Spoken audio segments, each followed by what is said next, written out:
they are not just insulting us, they are insulting us beyond reason with insolent impunity. What is actually hidden is corruption and nothing else. Nobody cares about us.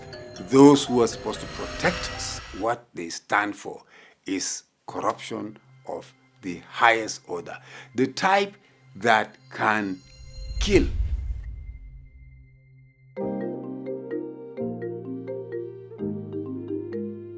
Hello and welcome to Dul Johnson's talk. We are back with our beautiful poem from Neo Sundare. My Lord, tell me where to keep your bribe. For this episode, I take the reading and then we'll discuss as we do always. Behind the rituals and rotted rigmaroles, all antics connive with new tricks. Behind the prim and proper costumes of masquerades, corruption stands naked in its insolent impunity. Heavy words. Okay, so we'll go through them. We'll go through the 4 lines slowly for your enjoyment. Actually, I should be emphasizing on some of the poetic elements in these lines. I seem to have been more interested in the meaning, but I think, and you can actually write back to challenge me on some of them if you go through the poems, because I'm actually more concerned about how much time we take, and and as always, my idea for you is to be able to have you understand the poem and play your role as a citizen and as an enlightened person who is coming through our creative, offerings or experiences or whatever you want to call them. So let's go now. Behind the rituals and rotted rigmaroles. Again, this line sounds, there are so many R's, aren't there? The ritual and rotted rigmarole. So you see, the rhyming there is very interesting. And indeed, the words are very carefully chosen. Rituals. What are rituals? Rituals, of course, are things that we, in fact, in most cases, they are, meaningless. Meaningless in the sense that, we're talking about judges and lawyers in the court. Now, there are procedures, If we're talking about a ritual, say, in a worship place, for example, you might even say that's meaningful. But when you are doing a ritual, it's something that you do on a daily basis that don't even add anything, to the process. A sheer waste of time, only because you want, to generate some kind of unnecessary respect for the profession. That's what it seems. So, the rituals here is not in very complimentary terms. And rotted. Now, rot is something that, you carry in your head. When we say people learn by rot, is, you read the words, you are reading a book or a poem, and you just cram the words, and they remain in your head, and then you just regurgitate them, right?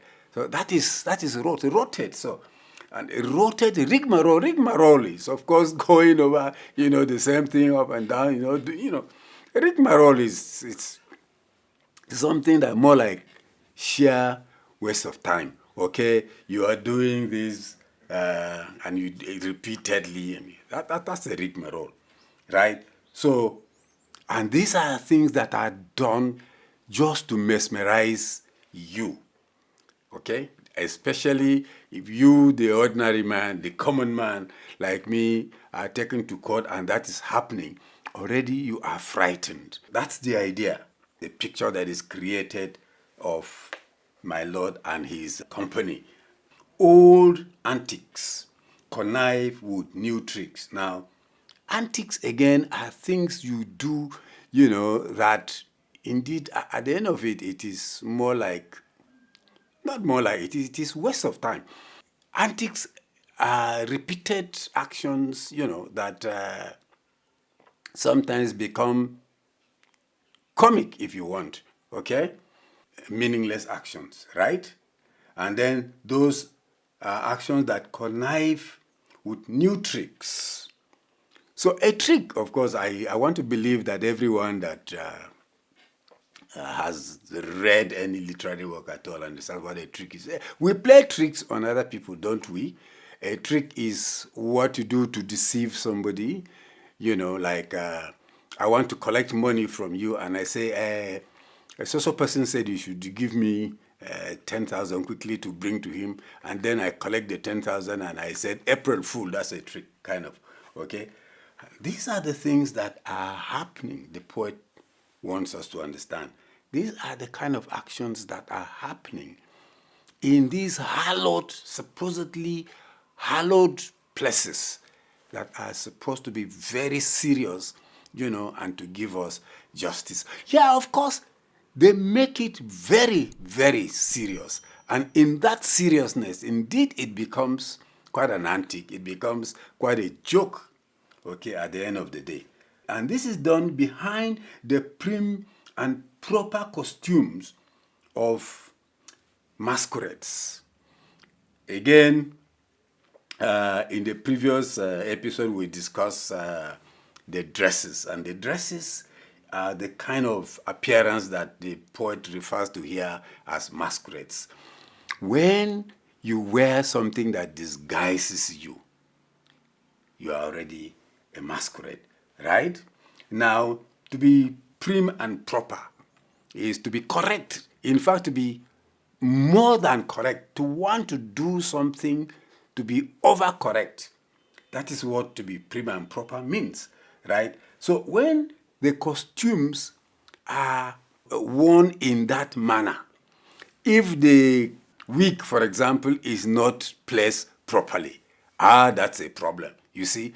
So, and the gown itself, the costume, which is that's what the poet calls it here. A costume, of course. We are talking about the gown that the person wears. But once it is described as a costume, remember that we are now talking about something that you wear for the purpose of disguise, isn't it? In the theater, that's what we use. Even on playgrounds, that's what we use. When you wear something that is meant for performance, right? So the poet is making us to understand that the appearances here are actually, even though they are intended to be very serious, what we see is a masquerade appearance meant for entertainment, meant for disguise. Okay? Now, in the last line says, corruption stands naked in its insolent impunity. Again, the sound of the entire line. Corruption stands naked in its insolent impunity. Insolent impunity. Now, insolence, if you care, check the meaning of insolence. I mean, it is a behavior that is not just annoying, it is rude, it is unwanted, doesn't befit the person who acts in that manner, right? It's insultive. That's the meaning of the word insolence. So, an impunity, again, is a word we hear every day, especially in our own clime on our land. People act without recourse to law. Think about people who, because they are in power, they drive on the road as, they can crush anybody without care. That's impunity. There is a law that says if you are driving, say, in a place that is, say you are entering a community, for example, where there are people and animals and so on and so forth, slow down. Now, if you drive at breakneck speed in that place, that is impunity. If there is a law that says do not take this, do not do this.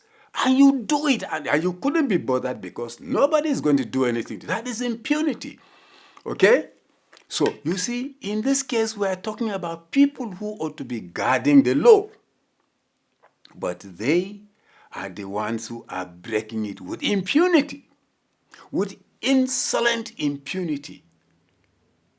I mean, these words say a lot. They are not just insulting us. They are insulting us beyond reason. It's like going to the point of, if you want, killing us. That's what this means. So let me recap here. What the poet is telling us is that behind the rituals, behind all the actions and speeches and whatever, and the rigmaroles, the attempt to confuse us, behind all of that, behind all the antics, all the tricks, put together, behind all the beautiful or the attempt to make the dressing and the appearance very correct, behind all of that, what is actually hidden is corruption and nothing else. And it is corruption, that stands naked in its insolent impunity. It is corruption that does not care at all about the law, not to talk of we, the citizens of the land. Nobody cares about us. Those who are supposed to protect us, in spite of all of their efforts to, deceive us, what they are there for, what they stand for, is corruption of the highest order, the type that can kill. Thank you very much for listening.